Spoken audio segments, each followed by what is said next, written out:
Hello mga kasari, kumusta po ang lahat na may nasa mabuting sitwasyon po tayong lahat. Mga kasari, magandang araw, magandang gabi sa ating lahat.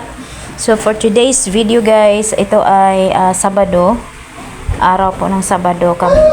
So nag-voice over lang tayo guys, may mga ingay dito. Voice over. So kasi sobrang ingay po itong aming mga ganap nito. So ayan, papunta po kami sa Muntinlupa. Meron po kaming kunting salo-salo sa aking mga kasama sa church. So ayan, samahan po ninyo kami mga kasari. So ayan, nag-antay po kami sa bayan ng San Pedro going to Muntinlupa. So may mga kanya-kanya po kaming mga dalang pagkain. So ayan mga kasari, parang salo-salo po namin sa aming mga kasamahan. So konti lang po kami. So ayan, sumakay tayo kami ng jeep papuntang Muntinlupa. Ayan mga kasari. So ayan, andito tayo sa Muntinlupa City.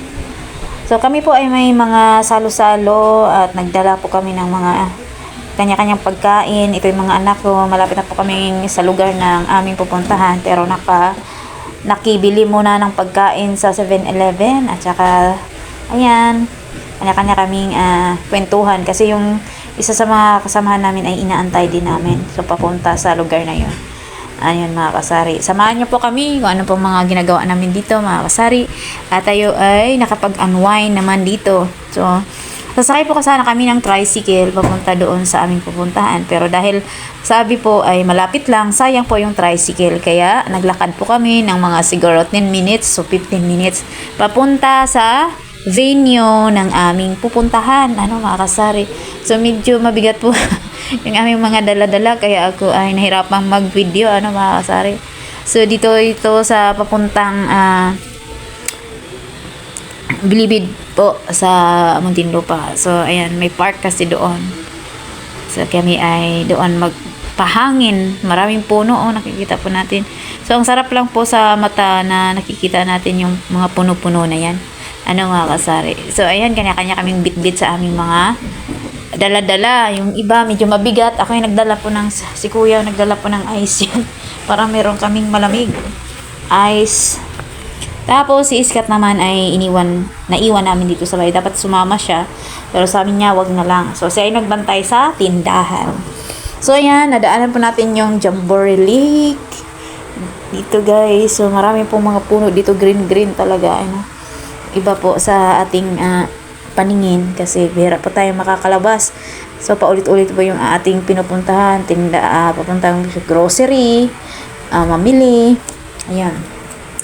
So ayaw po sumama ni Iskat. So buti na lang hindi siya sumama kasi maglakad din pala kami ng mga ilang minuto. At bukod naman pwede pong sumakay, kaso po ayaw din niya sumakay ng tricycle. At ang mga tricycle maliliit din pala ang mga klase ng tricycle dito sa mga nakapila. Hindi katulad dito sa amin na meron ng mga malalaking tricycle na tinatawag na yung malaking tricycle na uso ngayon, bahay, yung ganun. So malaki po yun, parang nakasakay ka rin sa kotse. So napansin ko, wala pa palang ganun.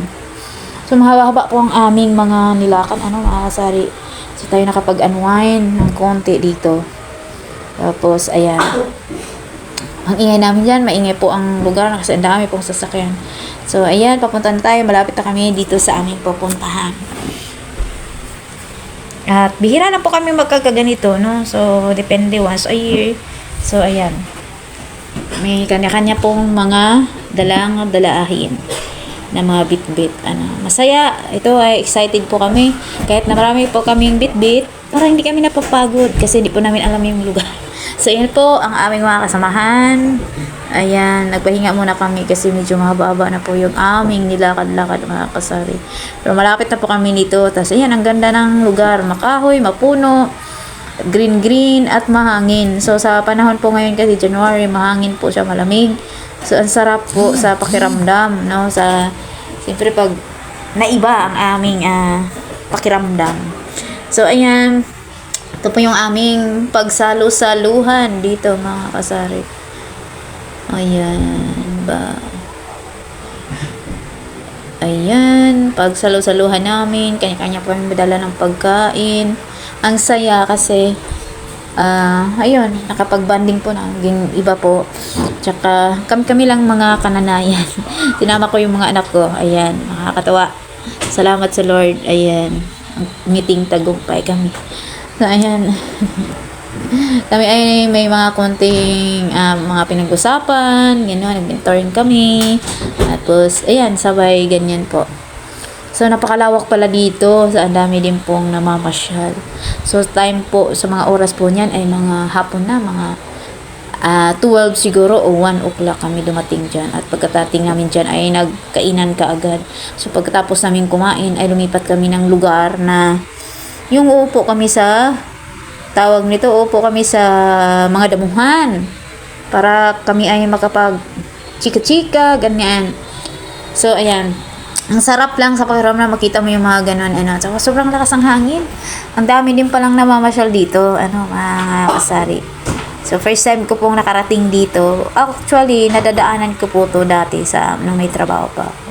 Pero, hindi ko iniintindi or sa ibang way yata yun. Basta dito sa lugar na yun. So, madaming mga puno. Ayan. Marami pong mga, yung nakagwardya, may mga nakagwardya kasi papunta po kasi ng Bilibid. So, ang daming, medyo mahigpit po sila. Ang daming mga gwardya, mga sundalo dyan. Sa lugar na yan. Ngayon pa man, nakakatuwa lang na kami po ay nagsalo-salo. Ayan, meron kaming mga palaro, laro tapos sinong masimpleng palaro lang at kwentuhan. So, yan. Salamat po sa mga kasamahan ko dito sa church. Kapag unwind kami, hindi lang po sa pag-unwind. Nag-usap-usap po or kami ng Word of God, pinag-usapan po namin dito. So, nakakataba ng puso at nakakatuwa na umaan po yung ating pakiramdam kasi hindi lang po kami nagpunta dito para mamasyal. Ang pinaka-main po namin talaga dito ay magkaisa kami at nagtuturo po ng magpalakasan sa bawat isa. Nakakatuwa lang.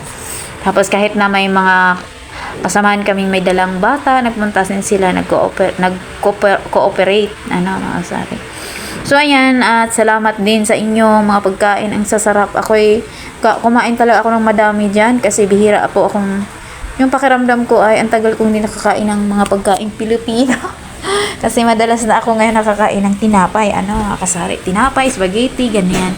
Kasi may abang tayong kasama. So, parang pakiramdam ko, bihira lang ako nakakain ng ganun. Parang, this araw-araw, diba? So, ayan. Ang sarap ng mga pagkain na mga dinadala. So, ayan. Hanggang sa kami ay pauwi na. Ayan, pauwi na kami niyan. Tapos, ayan. So, ang lawak po ng lugar na to. Marami ding namamasyal. Nakakatuwa lang ng aming pinag-usapan. Nakakagaan po sa damdamin ng bawat isa sa amin. Ayun, salamat sa Lord sa biyahe namin. Ligtas po kami. At, kahit na medyo malayo-layo, ay ayun, napagtagumpayan naman. So, ayan. So, yun po yung ganap namin Sabado. Umalis kami dito sa bahay, mga 10. Mga kasari. So, ayan. Yun lang po ang aking share sa inyo, mga kasari. Talagang nakapag-unwind tayo ng sandali sa lugar na yun. At salamat sa mga kasamahan ko sa church. Thank you po sa inyong lahat. Kami ay papauwi na. Gabi na din kami nakauwi siguro. Nakauwi kami sa bahay mga 7 na or 6:30 or 7, ganyan po mga kare. So, ang sarap, malamig ang lugar na yun, parang nasa Tagaytay kami. Nakakatuwa po ang aming ganap for today. So, ayan, si Scott nag-iisa sa tindahan. So, kasi sinama ko yung mga anak ko. So, yun lang guys ang aming ganap sa aming araw na yan. Maraming salamat po sa inyong pagsubaybay sa aking YouTube channel. Kung bago ka, please don't forget to subscribe. Hit nyo na po yung notification bell and please like, share, comment down below, and of course, huwag nyo i-skip ang ads guys. So ayan, thank you so much for watching. See you my next vlog and God bless po everyone. At siya nga pala guys, huwag nyo kalimutan yung aming channel, Lynn and Scott in the Philippines. Baka gusto nyo pong panoorin din po. So, ayan, maraming salamat sa inyong suporta and see you my next vlog.